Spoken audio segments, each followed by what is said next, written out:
Crise d'angoisse, 20 signes physiques expliqués et surtout, comment les calmer. Alors, est-ce qu'il vous est arrivé déjà de taper crise cardiaque sur Google à 3 heures du matin? Est-ce que vous avez peut-être été aux urgences persuadé que votre crise d'angoisse était grave? Et pourtant, il n'y avait rien. Pas de souci cardiaque, pas d'AVC. Et sur le compte-rendu médical, il y avait marqué anxiété. Et là, vous repartez chez vous sans vraiment comprendre, parce qu'on vous a peut-être pas expliqué, ce qui vous est arrivé. Et dans cette vidéo, je vous explique les 20 symptômes que peut provoquer une crise d'angoisse et surtout, comment les faire redescendre. Alors, certains symptômes sont vraiment spectaculaires. D'autres sont vraiment sournois. Mais tous ont une explication et il y a un moyen de les calmer. On va voir comment votre cerveau, vos nerfs, vos muscles réagissent quand ce système d'alarme s'emballe, même quand il n'y a aucun danger réel. C'est parti! Alors d'abord, les symptômes physiques intenses. Le cœur qui s'emballe, tout d'un coup, votre poitrine va serrer, comme si une pointe s'enfonçait sous vos côtes, ou comme une bande qui vous comprime le thorax. Serré là. Parfois, c'est une douleur vive, brutale, localisée d'un seul côté. Et alors là, une pensée immédiate va surgir. Je suis en train de faire une crise cardiaque. Et c'est sans doute, je vous comprends, le symptôme le plus effrayant d'une crise d'angoisse. Et pourtant, dans la majorité des cas, ce n'est pas votre cœur. Alors, où est le vrai coupable? Quel est le vrai coupable? Bien, les muscles entre vos côtes. Quand vous paniquez, votre respiration devient rapide, tendue, saccadée. Et vos muscles intercostaux, ceux qui permettent à votre cage thoracique de bouger, se contractent trop fort, trop longtemps. Résultat, il y a une douleur à l'inspiration, une gêne pour respirer et vous vous sentez bloqué. Comment faire la différence avec une vraie douleur cardiaque, une crise cardiaque? Eh bien en fait, ça varie, cette douleur, avec la respiration, contrairement à la crise cardiaque. Et c'est localisé souvent au centre ou légèrement à gauche. Ça remonte pas dans le bras ni dans la mâchoire. Et surtout, ça disparaît quand vous vous détendez, contrairement à la crise cardiaque. Ce que vous pouvez faire tout de suite, eh bien, redressez-vous, étirez vos bras au-dessus de la tête, respirez lentement en gonflant le ventre, pas la poitrine, massez la zone tendue, doucement, soufflez longuement par la bouche, comme pour vider la pression. À retenir, une crise d'angoisse n'a jamais provoqué d'arrêt cardiaque, vous êtes safe. Ce que vous ressentez est réel, intense, mais votre cœur, lui, il fonctionne parfaitement. Et c'est une excellente nouvelle. Deuxième symptôme, la respiration bloquée. Vous essayez d'inspirer, mais ça coince. L'air s'arrête en haut de votre poitrine, comme si un poids vous écrasait le thorax. Ou on vous serrait avec une sangle invisible. Vous ouvrez grand la bouche, vous aspirez, mais ça suffit pas. Et là, la panique monte et cette idée, je vais étouffer. Ce que vous vivez, c'est un piège bien connu de l'anxiété. L'hyperventilation. En clair, vous respirez trop vite, trop haut, sans même vous en rendre compte. Vous prenez trop d'air et vous expulsez trop de dioxyde de carbone, du CO2. Résultat, le corps déséquilibre son système, ce qui provoque exactement ce que vous redoutez. Poitrine bloquée, oppression, vertige, picotement et cette maudite impression d'étouffer. Ce qu'il faut faire n'est pas ce que vous croyez. N'essayez pas d'inspirer plus fort, de prendre plus d'air. Soufflez lentement par la bouche comme si vous faisiez fondre une bougie sans l'éteindre. Puis laissez l'air revenir tout seul sans forcer. Recommencez ça 4 ou 5 fois tranquillement. Un petit geste en plus, si vous êtes chez vous, placez vos mains, alors je ne vais pas le faire là, mais en coque, devant la bouche et respirez dedans. Cela va aider à rééquilibrer le niveau de CO2 et la sensation d'étouffement va s'atténuer rapidement. À retenir, tant que vous êtes conscient, vous respirez. Ce que vous ressentez est une fausse alerte. C'est fort, oui, mais passager et parfaitement réversible. Troisième symptôme très désagréable, la gorge serrée. J'ai fait une vidéo sur le sujet que vous retrouverez sur ma chaîne YouTube qui a eu beaucoup de succès. Vous sentez un nœud dans votre gorge comme une boule qui bloque. Une balle de ping-pong coincée, impossible d'avaler votre salive. Parler devient difficile. Et dans votre tête, une pensée tourne en boucle. Je vais étouffer. Ce que vous ressentez a un nom, un parmi d'autres, le globe hystérique. Oui, c'est pas agréable d'entendre ça, c'est un peu maladroit, le terme est dépassé. Mais il décrit cette sensation de boule coincée dans la gorge sans cause physique réelle. C'est un terme médical. Il ne s'agit ni d'un œdème, d'une grosseur, ni d'un étranglement de votre gorge. Ce n'est pas une fermeture de votre trachée, l'air passe toujours. En fait, sous l'effet du stress, les muscles de votre gorge se contractent comme une crampe, votre gorge se tend, votre mâchoire se bloque et tout devient raide. Alors comment desserrer ça rapidement? Bien, baillez. Même de manière forcée, 3 ou 4 fois. Le bâillement va détendre naturellement votre gorge et stimule le nerf vague. Avalez plusieurs fois votre salive, même si c'est inconfortable. Bougez doucement votre mâchoire de gauche à droite. Tirez la langue. Oui, je vous ai tiré la langue. Faites des grimaces. Alors, je ne vais pas en faire. Je vais m'arrêter là. Faites des cercles lents avec votre tête. Tous ces gestes relâchent les tensions. En 1 à 2 minutes, votre gorge se détend, la voix revient et la peur s'évanouit. À retenir, ce n'est pas votre gorge qui vous étouffe, c'est une tension musculaire, un excès de vigilance et vous pouvez le calmer. 4. Les jambes en coton. Vous avez l'impression que vos jambes vont lâcher, comme si elles étaient en mousse, molles, tremblantes. Vous vous levez et vous doutez sérieusement de pouvoir marcher. Certains décrivent ça comme une sensation de marcher, vous savez, comme quand on marche sur du sable. D'autres disent, j'ai l'impression que les jambes ne sont plus les miennes. C'est vraiment déstabilisant et vous avez peur de tomber, de vous effondrer. Mais ce qu'il faut savoir, c'est que vos muscles fonctionnent parfaitement. Le problème, c'est pas dans vos jambes, c'est le cerveau qui perturbe les signaux. Encore ce cerveau. Pourquoi? Parce que l'excès d'adrénaline, l'hormone du stress, affecte votre proprioception. Alors qu'est-ce que c'est? C'est la capacité à sentir votre corps dans l'espace.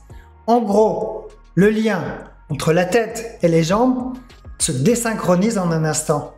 Donc vous voyez, vous n'êtes pas faible, vous êtes simplement perturbé. Alors ce qu'il faut faire, tout simplement reconnecter le corps, plier légèrement les genoux, appuyer sur vos talons au sol, appuyez vos talons au sol, sentez vraiment le contact, tapez plusieurs fois du pied, contractez les cuisses pendant 5 secondes puis relâchez.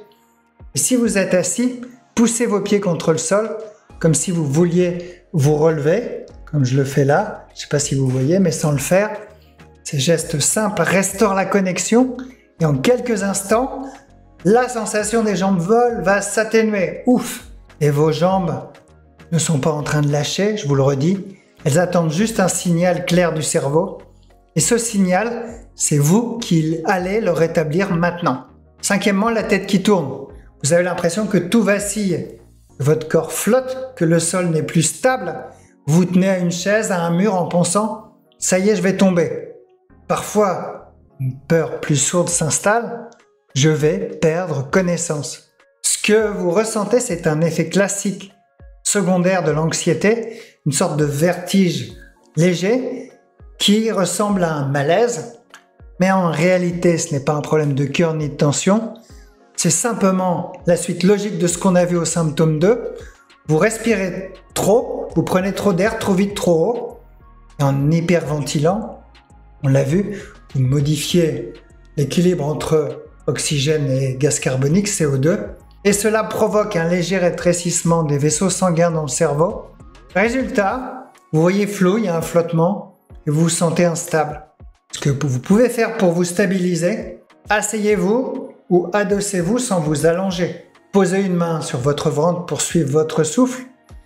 Expirez lentement par la bouche, comme si vous souffliez sur une flamme sans l'éteindre. Fixez un point stable à hauteur des yeux, évitez les écrans. Appuyez bien vos pieds au sol. En 1 à 2 minutes, votre système se rééquilibre et la sensation de vertige s'estompe. À retenir, vous n'allez pas tomber, vous n'allez pas vous évanouir. Votre cerveau reprend petit à petit ses repères et vous aussi en faisant les exercices. Alors il y a ce 6e symptôme, les sueurs froides. Vous êtes assis immobile et pourtant vous transpirez comme si vous veniez de courir un sprint. Vous avez le front qui est moite, le dos trempé, les mains humides. Et ce détail qui vous fait douter. C'est bizarre mais il fait pas chaud et je suis en sueur. C'est ce qu'on appelle les sueurs de stress.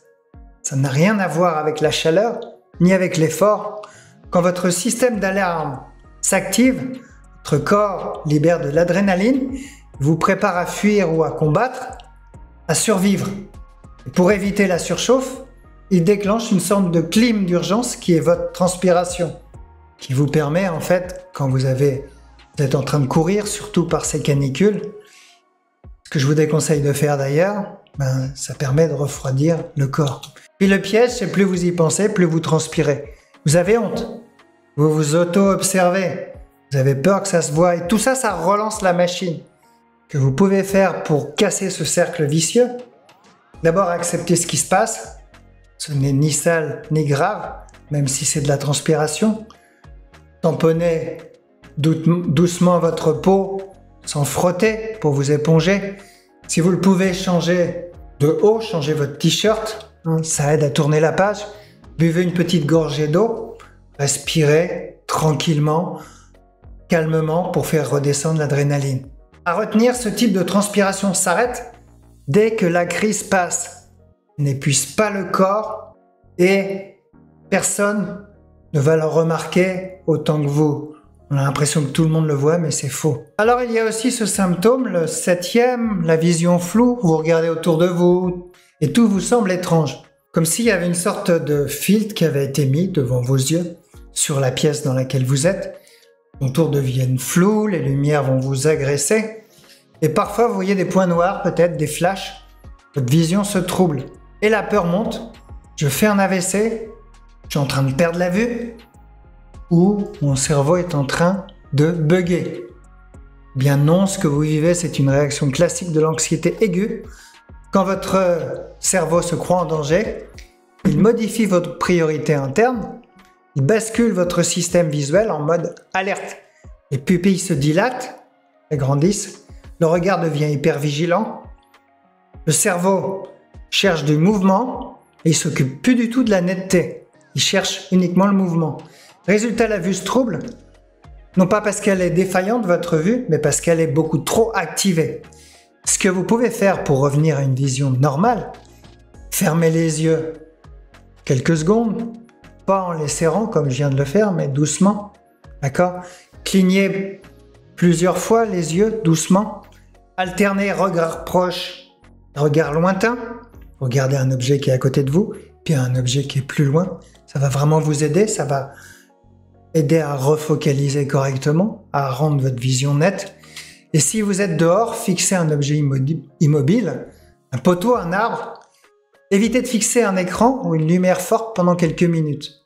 À retenir que ce trouble visuel n'est pas dangereux. Il part comme il est venu dès que votre crise s'en va. Et petite pause avant qu'on attaque la suite.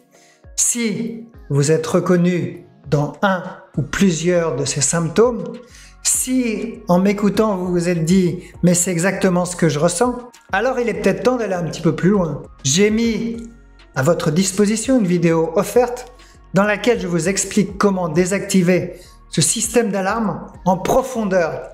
C'est vraiment une méthode hyper simple en 4 étapes et vraiment concrète, la même que j'utilise chaque semaine avec mes patients en consultation, et vous trouverez le lien en dessous dans la description. Ouvrez-le dans un nouvel onglet pour plus tard. Et on continue. Alors maintenant passons aux symptômes sensoriels et digestifs. La boule au ventre, j'ai fait aussi une vidéo là-dessus que vous retrouverez sur ma chaîne YouTube. Pression dans le ventre comme une crampe qui ne passe pas. Parfois une barre tendue au niveau du nombril. D'autres fois, ce qui vous gêne le plus, une envie urgente d'aller aux toilettes. Et cette question qui revient, est-ce que c'est physique ou est-ce que c'est lié à mon anxiété? Pouvez-vous la poser? En réalité, c'est les deux. Le ventre est connecté directement au cerveau par le nerf vague. Il réagit instantanément au stress comme une caisse de résonance. Face à une alerte, votre corps relance un vieux réflexe ancestral, préparer le terrain. Et pour ça, il agit sur le système digestif. Parfois, il l'accélère, parfois, il le ralentit. Ça peut provoquer des crampes, une digestion bloquée, des spasmes, une envie fréquente d'aller aux toilettes. Ce que vous pouvez faire pour vous soulager, posez vos mains sur votre ventre, juste sous le nombril, respirez lentement en gonflant le ventre, massez doucement en cercle dans le sens des aiguilles d'une montre et si besoin, allez aux toilettes sans vous retenir. Ça va soulager votre mental. À retenir, vous n'avez pas de troubles digestifs isolés. Votre cerveau fait place nette, vide vos intestins ou ralentit les fonctions intestinales pour vous préparer à fuir ou à combattre. C'est un signal de stress mal géré. Quand la crise retombe, le ventre retrouve son calme. Alors il y a aussi le 9e symptôme qui est la bouche sèche. Votre langue colle au palais, vos lèvres deviennent rêches, plus une goutte de salive. Parler devient pénible, manger impossible. Un client m'a dit un jour, j'avais l'impression que ma bouche était en carton, il y avait du carton. Ce n'est pas une déshydratation, vous n'avez pas besoin de bouteille d'eau. C'est une réponse de survie classique dans l'anxiété aiguë. Quand le cerveau croit qu'il y a un danger, il coupe les fonctions non essentielles. On l'a vu, il le fait avec la digestion. Et la production de salive fait partie de ce qui est mis en pause. Résultat, il y a une sécheresse immédiate. Et plus vous y pensez, plus ça s'intensifie. Ce que vous pouvez faire pour relancer le système, buvez une petite gorgée d'eau, pas besoin de vider une bouteille. Passez doucement votre langue sur vos lèvres. Mâchez un chewing-gum, sans sucre si possible. J'aime pas trop le sucre, si vous en avez un. Ou imaginez que vous mordez dans un citron. Votre cerveau conditionné active les glandes salivaires automatiquement. Alors, à retenir, la sécheresse n'est pas un problème permanent. La salive revient dès que votre système nerveux redescend et cette sensation de bouche sèche disparaît d'elle-même. Dixièmement, c'est très désagréable, les mains qui tremblent. Vous tenez un objet et il tremble dans vos doigts, comme ça. Impossible de verser un verre d'eau sans renverser. Écrire un message, c'est difficile, vos mains s'agitent toutes seules et votre inquiétude monte. Surtout, est-ce que les autres le voient? Ces tremblements, en fait, signalent une surcharge en hormones.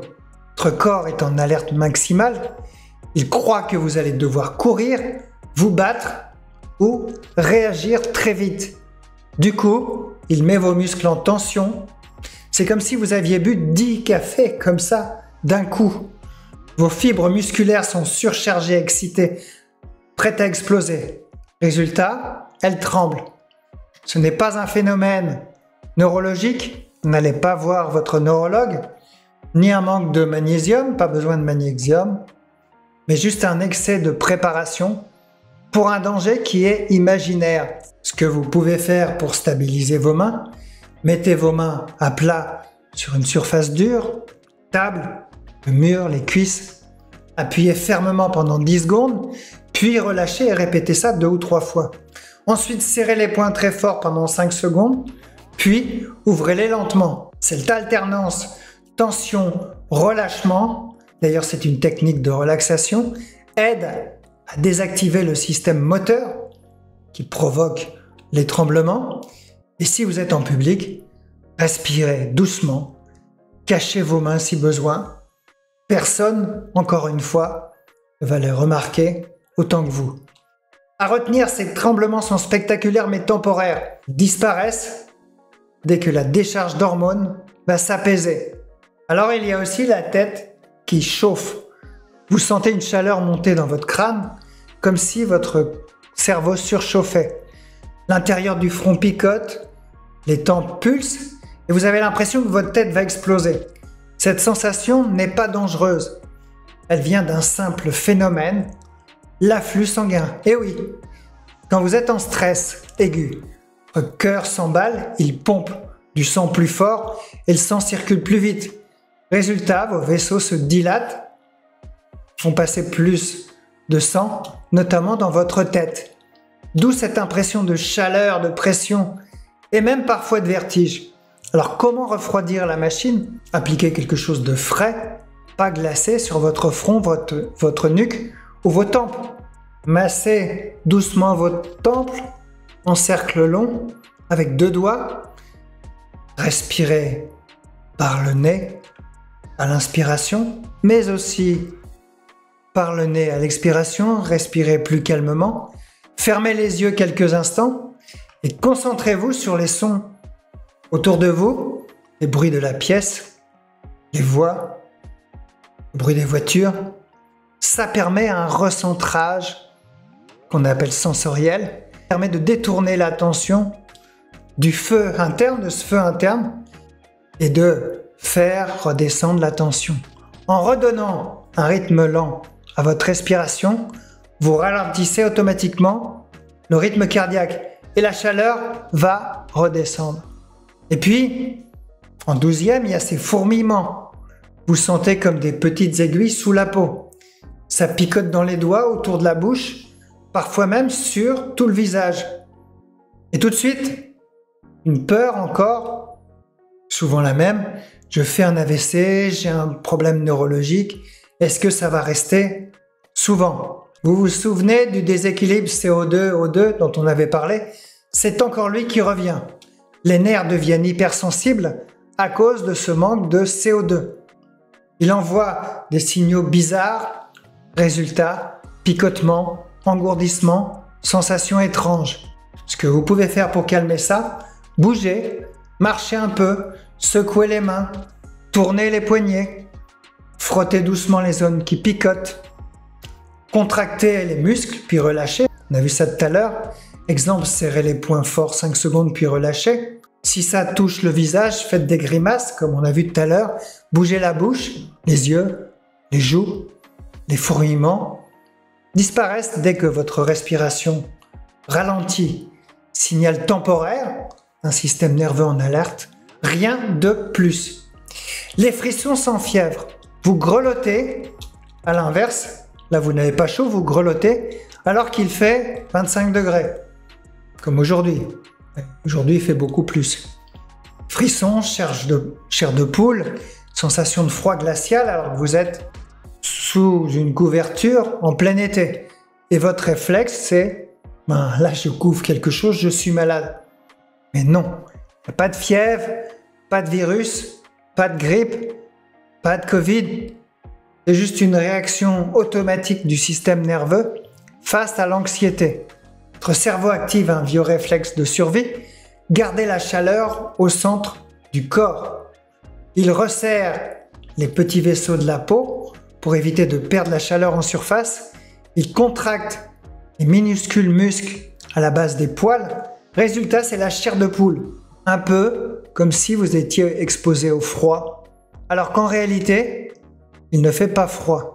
Ce que vous pouvez faire pour vous réchauffer, bougez quelques pas, faites des cercles d'épaules, des étirements doux, frottez vos bras, vos jambes. Éventuellement, mettez un pull si ça vous rassure. Respirez lentement, encore une fois, et dès que le stress retombe, le corps relâche les vaisseaux et les frissons vont disparaître. Très très embêtant, le besoin urgent d'aller aux toilettes. Tout d'un coup c'est urgent, une envie pressante d'uriner ou parfois d'aller à la selle. Parfois juste après d'y être allé, on ne comprend pas pourquoi. Et là votre cerveau part en boucle. Je vais pas tenir, je vais me retrouver coincé et si ça m'arrivait en public. C'est l'un des symptômes les plus embarrassants d'une crise d'angoisse, mais l'un des plus anciens biologiquement. Quand votre cerveau croit qu'il y a un danger, il réactive un vieux réflexe de survie, se vider pour survivre comme on l'a vu plus haut, se rendre plus léger, plus rapide, comme un animal qui se prépare à fuir. Sauf qu'il n'y a pas du tout de prédateur en face de nous. On est dans une voiture, dans une salle d'attente, une réunion, et ça devient juste ultra inconfortable. Ce n'est pas un problème digestif, pas un souci de vessie non plus. C'est un ordre d'évacuation d'urgence envoyé par votre système nerveux et plus vous avez peur, plus vous appuyez sur le bouton. Ce que vous pouvez faire, bien si vous êtes près des toilettes, allez-y vraiment. Sans honte, ça soulage. Sinon, asseyez-vous, les pieds bien posés au sol. Contractez et relâchez doucement les muscles du bas-ventre. Respirez lentement, toujours pareil, comme si vous soufflez sur une bougie sans l'éteindre. C'est le même système. On arrive à la partie 3, les symptômes psychologiques. Et après la crise, il y a l'impression de devenir fou. Je vais perdre la tête. Je deviens fou, et ça c'est souvent.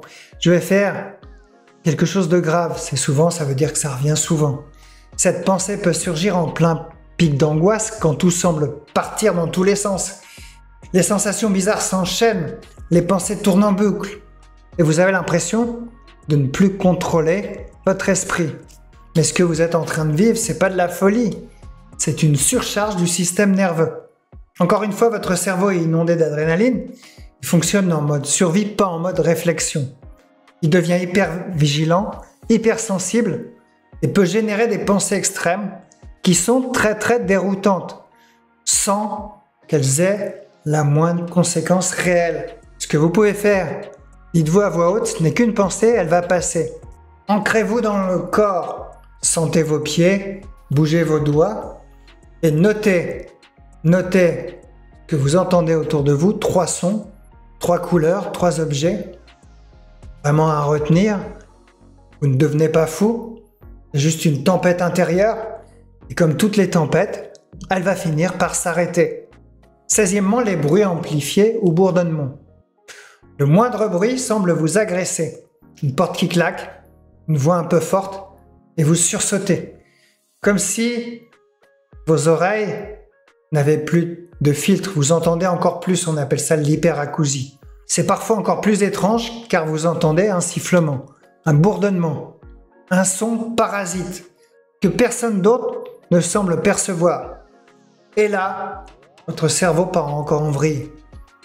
Et vous vous dites, je deviens hypersensible, je vais perdre l'audition. Eh bien non, vos oreilles vont parfaitement bien. Ce que vous ressentez, c'est une hyperactivation du système nerveux encore une fois. Votre cerveau passe en mode alerte et il amplifie tous les sons. Et les signaux sensoriels aussi que vous ressentez. C'est un vieux réflexe de survie. Repérer la moindre menace potentielle. Et ça, c'est utile en temps ordinaire, mais là, ça n'est pas utile. Et chaque son est trop fort, trop proche, trop envahissant. Et parfois, votre cerveau en invente même des sons pour rester vraiment aux aguets. Qui peut vous aider à retrouver un peu de calme auditif. Mettez un fond sonore neutre, de pluie, ventilateur, musique douce. Couvrez vos oreilles avec vos mains quelques secondes, puis relâchez lentement. Évitez le silence absolu. Il rend les sons internes à l'intérieur de vous plus présents. Fermez les yeux, focalisez-vous sur votre souffle encore une fois pendant 1 minute. À retenir, c'est pas une perte d'audition, c'est pas un trouble neurologique, c'est votre cerveau qui est en alerte et vous protège un peu trop. Et tout ça va s'arrêter une fois la crise passée. Et puis, il y a la déréalisation, et là aussi j'ai fait une vidéo, même 2 sur le sujet, et c'est un symptôme qui est vraiment mal compris et qui fait très peur. Le monde devient flou, comme si vous étiez derrière une vitre, présent mais absent. Vous entendez, vous voyez, mais tout semble lointain comme un petit peu irréel. Même votre propre corps peut vous paraître étrange comme déconnecté. Et une pensée surgit, je suis en train de décrocher, je vais perdre pied. C'est ce qu'on appelle la déréalisation.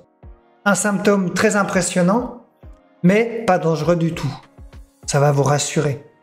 Votre cerveau n'est pas en train de péter les plombs.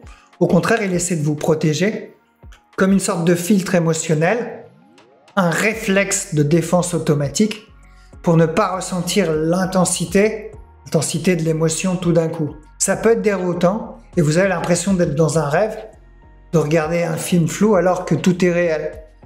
Mais ce que vous vivez, ce n'est pas une décompensation psychotique, vous n'êtes pas fou, schizophrène, c'est une surcharge de stress et votre cerveau passe simplement en mode pause sensorielle. 18, les blocages musculaires. Vous avez l'impression d'être figé, un bras raide, une nuque tendue, le dos bloqué, comme si votre corps s'était soudainement verrouillé. Plus vous essayez de vous détendre, plus ça résiste. Ce n'est pas une paralysie ni un problème mécanique, c'est une réaction de défense. Quand votre cerveau perçoit un danger, il peut envoyer un ordre clair au corps. Ne bouge plus, garde de l'énergie, protège-toi. Et c'est exactement ce qu'il fait. Vos muscles se contractent, parfois de façon asymétrique. Une épaule se bloque, une jambe se raidit. Vous ressentez un point fixe. C'est une sorte de gel réflexe, pas dangereux mais désagréable, qui peut vous aider à débloquer votre corps. Commencez par bouger une toute petite partie, les doigts, les orteils. Étirez-vous lentement sans chercher à forcer. Appliquez de la chaleur si la zone est très tendue. Marchez doucement ou balancez le haut du corps de droite à gauche. Numéro 19, le sentiment d'étouffer. Vous avez l'impression de manquer d'air, comme si quelque chose bloquait votre respiration. Vous inspirez, mais l'air ne semble pas rentrer. Et tout de suite, vous vous dites, je vais suffoquer, je vais tomber dans les pommes. Non, ce n'est pas ce qui se passe en réalité. Il faut que vous sachiez une bonne fois pour toutes, vous ne pouvez pas vous étouffer pendant une crise d'angoisse. C'est biologiquement, physiologiquement, au niveau du corps, impossible. Vos voies respiratoires restent parfaitement ouvertes. Ce que vous ressentez, c'est une sensation, un signal trompeur d'un cerveau en mode survie. Le même piège que le symptôme numéro 2. Je vous invite à le regarder à nouveau si vous vous en rappelez plus, mais en plus intense. Parce qu'il y a beaucoup d'informations. L'hyperventilation crée une illusion d'étouffement. Plus vous essayez de respirer, plus vous sentez que l'air manque. Comment se sortir de cette spirale ? Bien, ne cherchez pas à prendre plus d'air. Concentrez-vous encore une fois sur l'expiration. Je me répète un peu, je le sais. Mais bon, un peu de répétition, ça fait pas de mal. Soufflez lentement par la bouche, comme si vous faisiez fondre une bougie sans l'éteindre. Posez une main sur votre poitrine. Sentez l'air qui rentre et qui sort, et ça va vous rassurer. Et retenez bien ceci. Tant que vous êtes conscient, vous respirez. Vous n'étouffez pas. Vous êtes vivant. C'est juste le système d'alarme qui s'emballe, mais il va finir par se calmer. Et puis, 20e et dernier symptôme de post-crise, la fatigue extrême. Vous avez l'impression avec tout ça d'avoir couru un marathon, vous n'avez plus de force, plus d'énergie, votre corps est lourd, vidé, comme après une grippe, et parfois même, vous avez mal à la tête, des nausées, des courbatures. Ce que vous ressentez, c'est le contre-coup physiologique de la crise. Pendant une attaque de panique, votre corps mobilise toutes ses ressources, les muscles sont tendus, le cœur est accéléré, le cerveau, on l'a vu, en surchauffe, la respiration déréglée.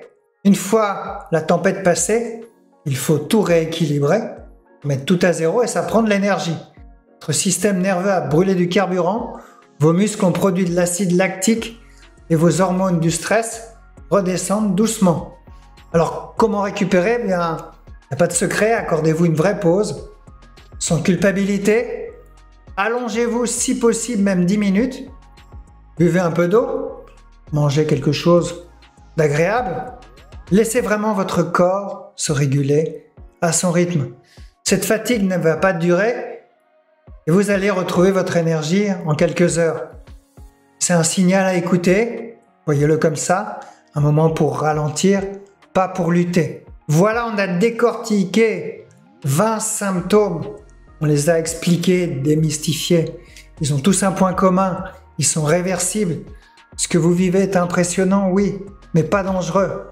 Votre corps ne vous lâche pas, il fait ce pourquoi il est programmé, vous protéger d'un danger, mais même si ce danger n'existe pas. Et le plus important à retenir, aucune crise d'angoisse n'a jamais tué. Aucune ne vous rendra fou. Et aucune ne dure pour toujours.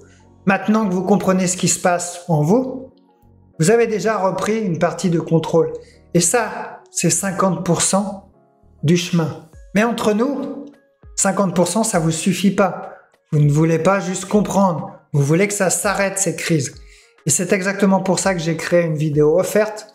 Je vous montre ma méthode en 4 étapes pour vous débarrasser des crises. L'étape 1, voir ce qui déclenche vos crises vraiment. Et spoiler, ce n'est pas ce que vous croyez. Étape 2, comment couper court aux pensées catastrophiques, reprogrammer votre cerveau avant que ces pensées ne prennent toute la place. Étape 3, des étapes précises pour calmer rapidement votre corps, tous les symptômes qu'on a vus. Étape 4, comment reprendre des activités du quotidien à votre rythme, sans forcer, conduire, faire vos courses, voyager. Et cette méthode a aidé des centaines de personnes. Et le lien est juste en dessous dans la description. Un clic suffit. Je vous dis à tout de suite dans la vidéo.